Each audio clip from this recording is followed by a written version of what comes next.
It's the 30th of November, and as you can see in the south of England here, we haven't had much in the way of frost.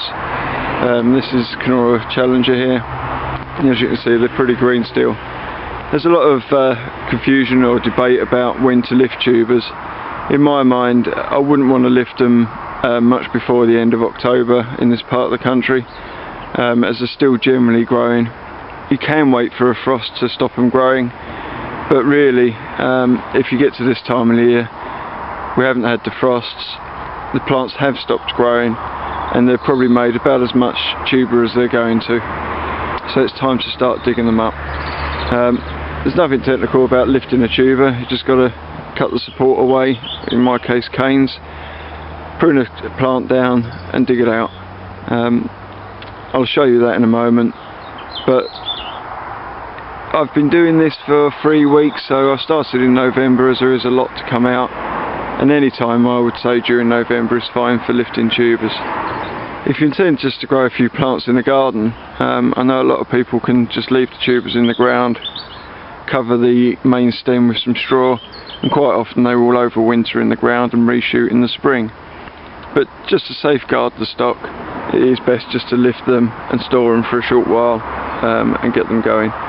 Obviously then you can take cuttings from the tubers and multiply the stock from very few tubers.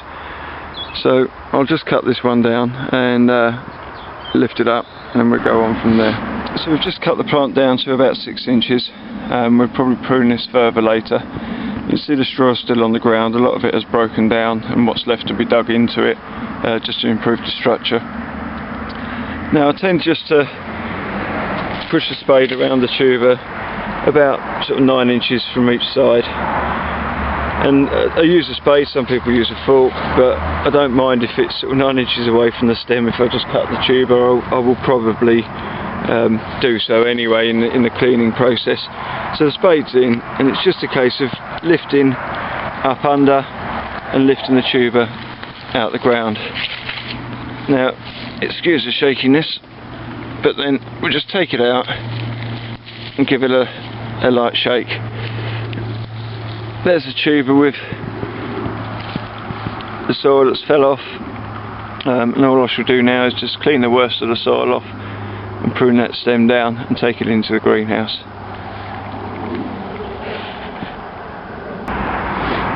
So here's that tuber lifted out. We've just got the worst of the soil off, just exposed the crown where the tubers meet the stem, and this is where the shoots will come from once it's set up on a bill of heat.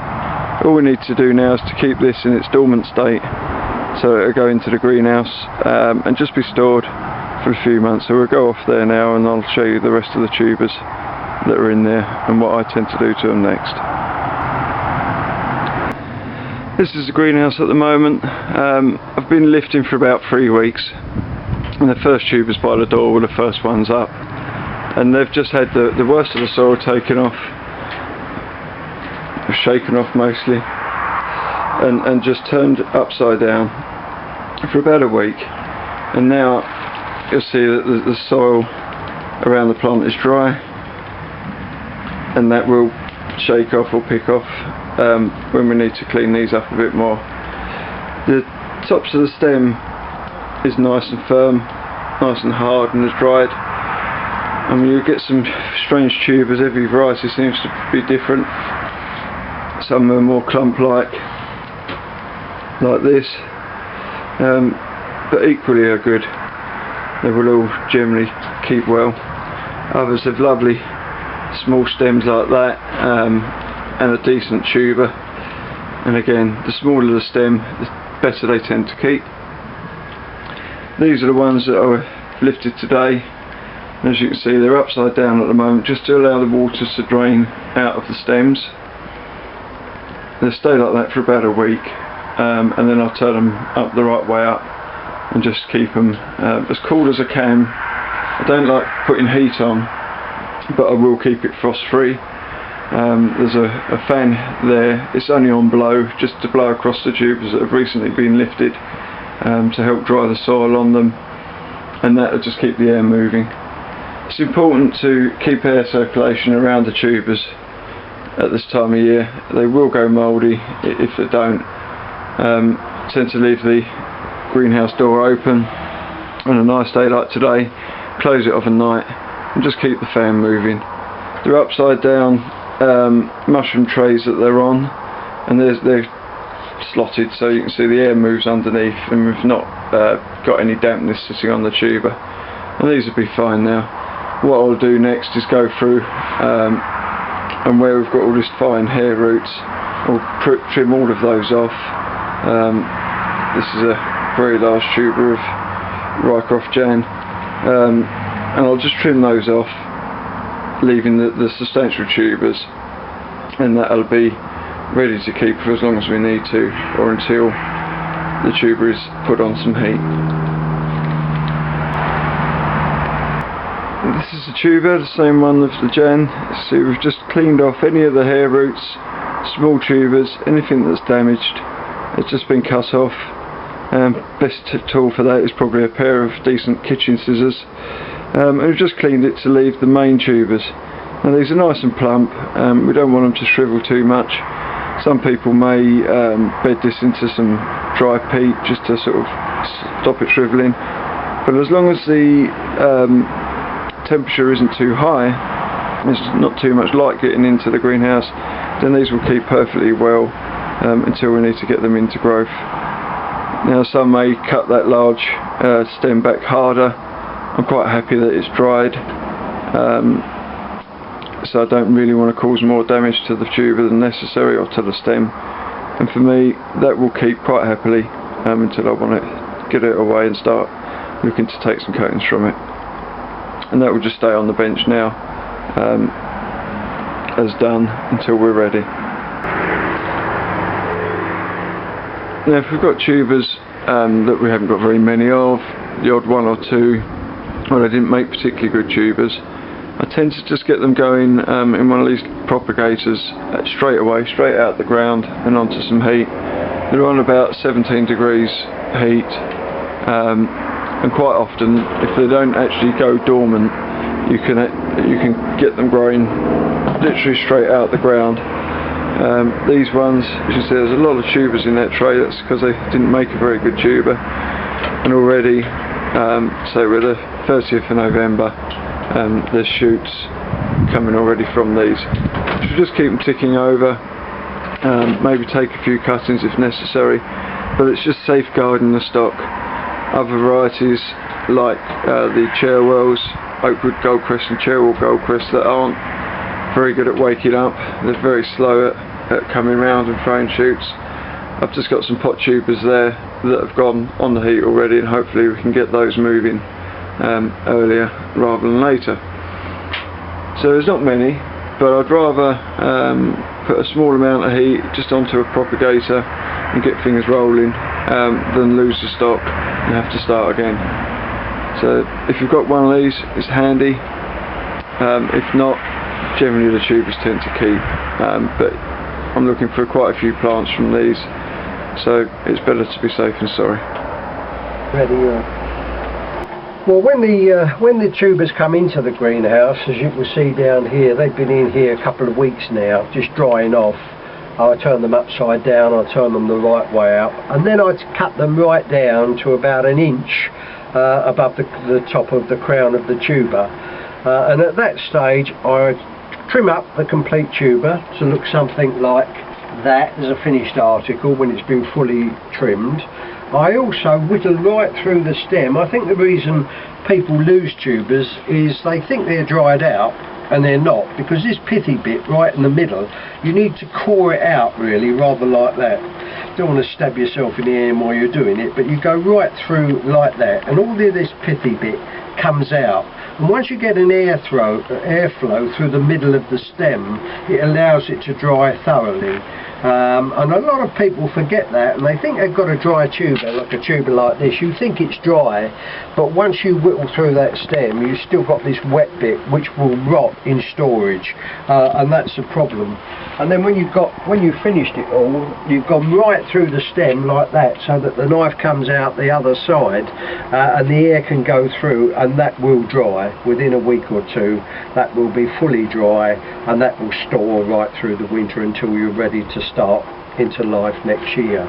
It's a bit more difficult with some of these very small tubers like this. These can be a problem because they're very, very thin in their tuber formation. They will dehydrate, as that is starting to do already, and it's only been out of the ground 2 or 3 weeks now.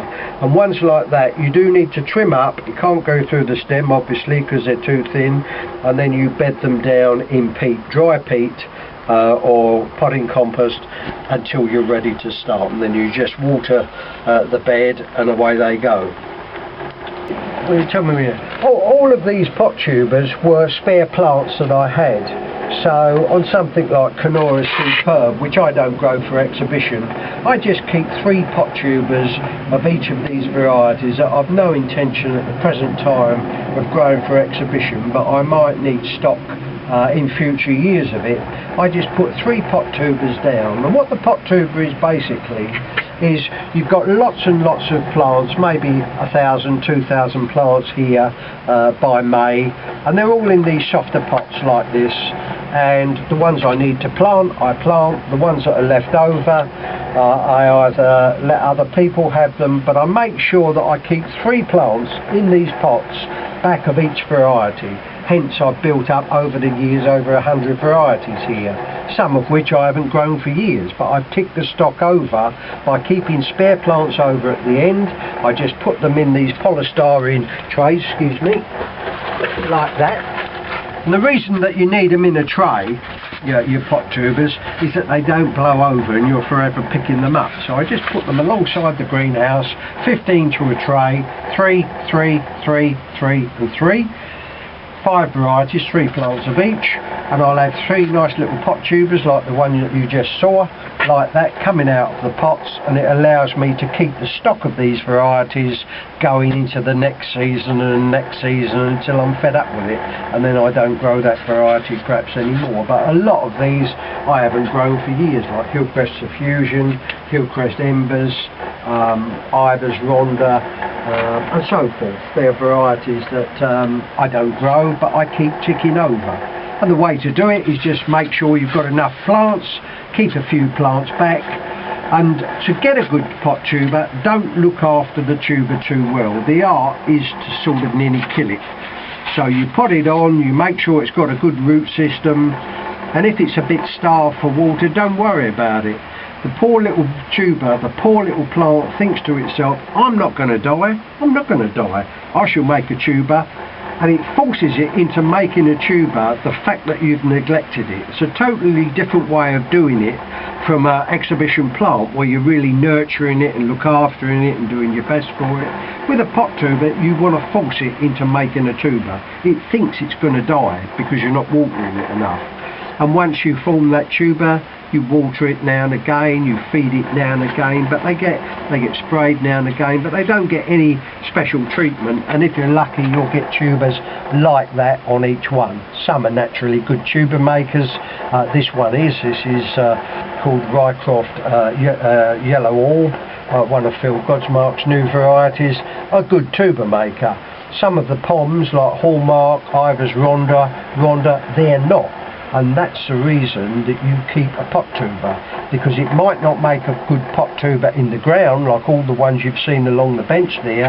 Some of them just make hairy roots on a ground tuber. On a pot tuber, it forces this solid little root ball to form, which later becomes a good propagating tuber. And it doesn't rot through the stem because the stem is so small, and there's nothing to do but just trim it up and, as I say, bed it in the mixture.